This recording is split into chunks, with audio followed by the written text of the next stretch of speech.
Hi there, this is Brian from Ultimate Mobility, and we are going to go through some hamstrings troubleshooting today. So, whether you've dealt with chronic hamstrings tension or pain, strains or pulls, or you just want to make your hamstrings stronger and more resilient to reduce the likelihood of injury, this is for you. So we're going to start going through what exactly you can do right after pain or injury presents itself, assuming it's not severe, and then we're going to go through some of the training and mobility work you can do to build up resilience and strengthen your hamstrings to reduce the severity or likelihood of injury in the future and help you just generally feel great.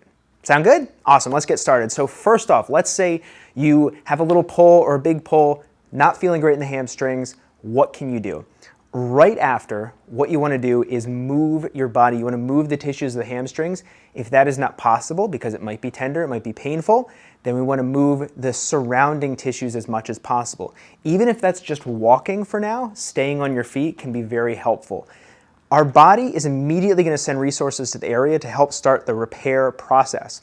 If we do not move our body or produce some amount of force, we don't direct that process. So we want to use movement and isometrics to help direct the healing process immediately, as well as reduce inflammation and bring nutrients in and out of the area. So a great way to do that initially is through hip cars and knee cars, hip and knee movement. So hip cars are just big rotations. So our hamstrings attach at our hip, they attach at our knee. So we want to move both of these joints to help stimulate that movement. So hip cars, big hip rotation through a large pain-free range of motion.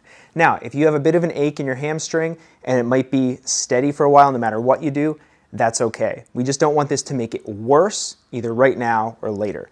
So hip cars, you want to go through a nice big range of motion. See how I'm keeping my body still and I'm moving my hip in a nice big circle? That's exactly what we want to do. For the knees, if you bend and extend your knee, you're going to move your hamstring, right? So if I bend my knee, flex my knee, I'm going to contract the hamstring, it's going to shorten. If I extend the knee, I'm going to lengthen. So if you can do this without too much trouble, wonderful. Go for that. We just want to pump that a little bit, nice and easy, not too hard. If you can handle a little bit more, you can squeeze at that end point. Squeeze at the end point here to get a little more intensity through this. But you just want to find a position where you can move your knee and you can stimulate some movement here. Now, if you're in a little bit more of an extreme hip position, lots of extension, lots of flexion, it's going to be more intense on the hamstrings tissues as well. So just be mindful that if you're here, this is going to put more strain on the hamstring. If you're here, it's going to put more stretch on the hamstrings. So find a spot that works for you. Now we can also do rotation of the knee, rotation of the shin. So what you can see here is that when I rotate my shin externally, I move some of these hamstrings tissues, like that. When I rotate internally, I move some of these. Now what I'd recommend is initially just do this seated. You can do it on a bench, seated on the floor, whatever. You want to keep your kneecap nice and still and try to rotate that shin without the thigh moving. So this generally is a little bit more of a gentle way to get the hamstrings tissues moving.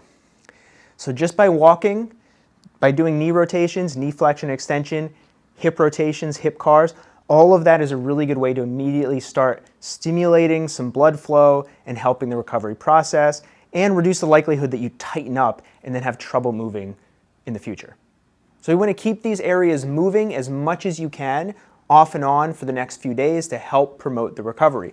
In addition to that, we want to add isometrics. So this is a contraction where we are not moving, but we're producing force with our hamstrings muscles specifically. So if this is the one I'm after, for an isometric, what I would do is find a stretch that is not painful. So you want to start with a non-painful stretch, which might mean you're barely stretched at all. So maybe I'm here, right? So my hamstrings in this position aren't going to be very stretched. In this position, they're going to be very stretched. Right after an injury, we want to start in a very low stretch position. If you're further along and you just have tension, it's not pain, then you can go in a little bit deeper of a stretch. We want to start low stretch, progress to high stretch. Okay, so what you can do is find a stretch that works for you, then we're going to produce force by pulling our heel down and back. So if I dig in as if I'm trying to buckle this mat under me, I'm going to feel my hamstrings working. The way we want to do this with our isometrics is a very gradual build-up of intensity and then a steady hold for 10 to 30 seconds, depending on how it feels for you. So, very important here. Whether you've dealt with an injury right now or not, we want to start low intensity, low stretch, gradual build-up, and then we can progress all of those things. Got it? All right, cool. So here's what I would do. My hand is going to be representative of intensity. Okay, here I'm going to dig down and in with my heel. Feel this. I'm going to gradually build up the intensity, maybe 30–40% of my max effort. Okay, and I'm going to just hold steady. If your hamstrings have had some trouble in the past, it might be hard to hold steady. It might be kind of fluctuating. That's okay, but we don't want to be pushing through pain. Okay, now, if you want to specifically isolate the area where you felt pain, you can rotate your body. You can find a different position. I'll give you another example here. So this is what I typically do if I'm not having too much pain, right? So I can rotate my thigh. I can rotate my body to try to find the angle that addresses the specific area where I'm dealing with pain. Now, let's say it hurts here. Okay, so I want to find an angle that does not hurt but is close to this. So maybe this doesn't hurt, or maybe this doesn't hurt. So I want to get close to the painful part, the part that reproduces the pain, without it being painful. So if this hurts, I'm going to go here. And then I'm going to do the isometrics again. So check it out. Ready? I'm going to now dig down. You can even watch this contract a little bit. Right? I'm going to dig down 10% effort. 20, 30, 40, 50, about as hard as I can go right now. I'm going to hold it nice and steady.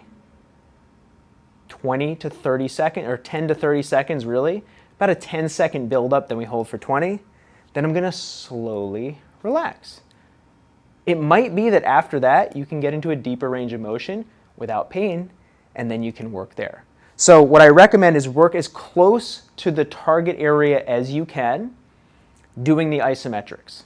And we want to try to do 3 to 4 sets of 20 to 30 seconds twice per day initially. You can do that a little more as long as you don't have pain, and probably within the first couple days of an injury, you want to stay nice low intensity, 20 to 40% of your maximal effort. This can be hard to quantify, but just think way less than you think, okay? If you were to push your leg down as hard as possible, okay, that's 100%, so we want to do significantly less than that. So just think like, I want to feel my hamstring on tension, working a little bit. Not something I could do forever, but something I could do and sustain for quite a while. And it's okay if it gets a little bit fatigued by the end of that 30 seconds. We do want to provide a stimulus for adaptation. And these isometrics are really good for improving muscle and tendon health specifically. Over time, we can see significant improvements in the health and structure of the tendon. So as you progress, maybe now you don't have the pain, but you're just dealing with tension, you're a little nervous of getting back to full speed. So now we're going to go into a deeper stretch, right? So I'm going to go in and boom, nice intense stretch.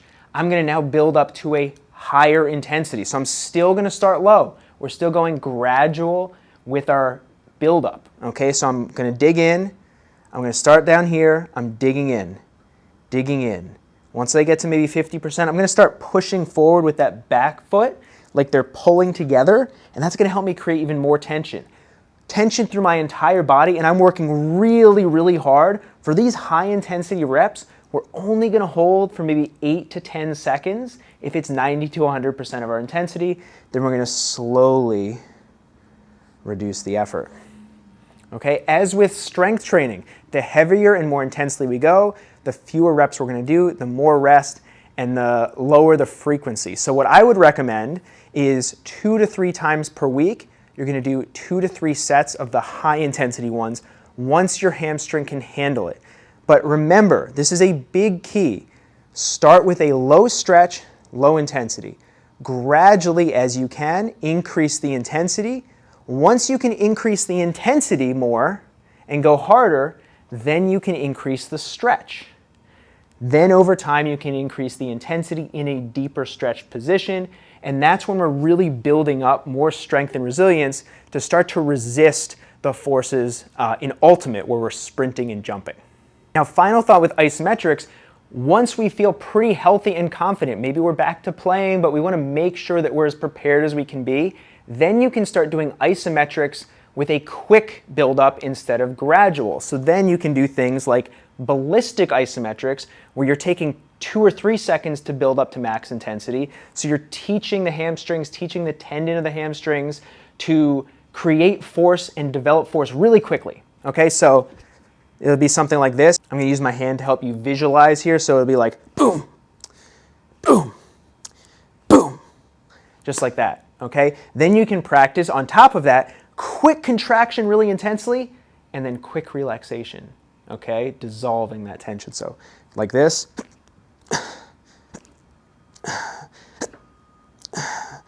Okay, so this is really important as well. We want to build up the resilience in our hamstrings, in our tendons through progressive isometrics, but then we also want to build up the ability to produce force really quick, because that's what happens when we sprint. It's just a really fast contraction, then a relax, and then the next stride, really fast contraction, and then relax. So if we don't build up that ability, chances are we're going to run into problems down the road.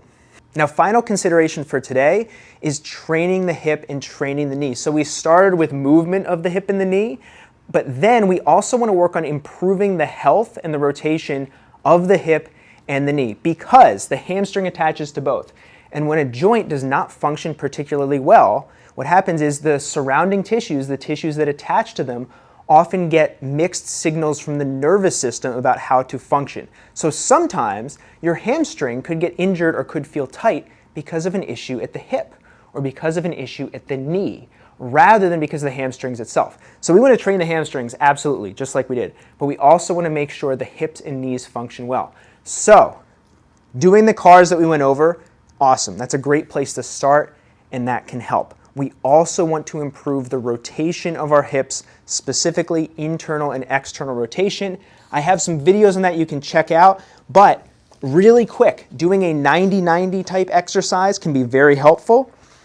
External rotation, internal rotation. So leaning in, coming back up, rotating toward the back hip, leaning in. I'll show you from this angle here. All right, here, here. This is going to stretch you into internal and external rotation of your hips, and then you would do the other side as well. Now, what most people are lacking is internal rotation. It's not everybody, but internal rotation is a big limiting factor. Another way to work on this is to come forward, try to rotate, lifting that ankle, and back down. So this is just a little dip your toe into some hip mobility. So try some of this 90-90, try the hip cars regularly to the best of your ability, and that's going to help start the process of improving your hip health. Okay? For the knees, doing things like those rotations, the flexion and extension. We're going to take our knees through full range of motion. Now I'll show you a full knee car, which combines rotation with extension and flexion. So you would do something like this. Rotate, extend, rotate, flex as much as possible, rotate, extend, rotate, flex. This gets all the hamstrings involved. Then you would reverse it, so you would extend, rotate externally, pull in, rotate internally. Now, this rotation is pretty tough while we're out here, so we don't want to fully extend. We want to go like 80%. And if it's tough to do, then just get some extra practice seated with this rotation. To summarize here, right after an injury or pain presents itself, we want to get as much movement as possible. Walking, knee and hip cars, getting the hamstrings moving in a relatively pain-free way. We want to continue that process of movement as much as possible over the next several days, and honestly, like throughout your life. Then we want to supplement with isometrics. We're going to start low stretch, low intensity into a higher stretch, higher intensity over the course of days or weeks. And we want to gradually build up the intensity with our isometrics with each rep. Over time, once we work into high intensity and feel good, then we can start doing isometrics that are faster, ballistic isometrics with a quick onset and a quick relaxation. In conjunction with all of this, to give our hamstrings the best chance of functioning well, we want to train our hip and our knee to rotate well and to be healthier and stronger for the long term. There are many more strength and conditioning things that we can do for our hamstrings, lifting, eccentrics, etc. But the biggest limiting factors for most people that I see are the health of the hip and the knee and the isometrics. That's where we want to spend our time, particularly if you've been dealing with chronic hamstrings tension, pain, strains, or pulls. I hope this was helpful. I hope you enjoyed it. If you're interested, I have a free Ultimate Mobility community that you can join. I have the link right in the description, and I hope to see you around.